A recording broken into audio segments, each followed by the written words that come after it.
বলিভিয়ায় সেনা অভ্যুত্থান চেষ্টা ব্যর্থ হয়েছে। সেনা অভ্যুত্থানের চেষ্টার সময় নেতৃত্ব দেওয়া সেনাপ্রধান জেনারেল হুয়ান হোসে জুনিগাকে গ্রেফতার করেছে পুলিশ।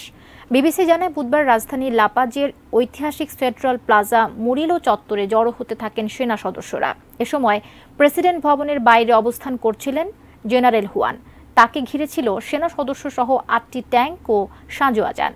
এ সময় সরকারের বিরুদ্ধে বিদ্রোহ ঘোষণা করেন সেনাপ্রধান। এক পর্যায়ে একটি ট্যাঙ্ক প্রেসিডেন্ট ভবনের প্রধান গেট ভেঙে ফেলার চেষ্টা চালায় তারা। তখন নিজ বাসভবনেই ছিলেন প্রেসিডেন্ট লুইস আর্চি। সেনাবাহিনীর এই অভিযানের পরপরই জেনারেল হুয়ানকে বরখাস্ত করেন প্রেসিডেন্ট প্রাসাদ থেকে তিনি এক বার্তায় বলেন, দেশ অভ্যুত্থান প্রচেষ্টার মুখোমুখি হয়েছে। এ সময় জনগণের সহায়তা চান প্রেসিডেন্ট লুইস আর্চি।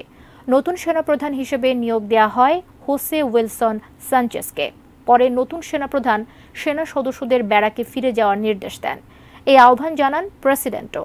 এর কয়েক ঘন্টা পর প্লাজা মুরিলো চত্বর থেকে সেনা সদস্য ও ট্যাঙ্কগুলোকে সরিয়ে নিতে দেখা যায়।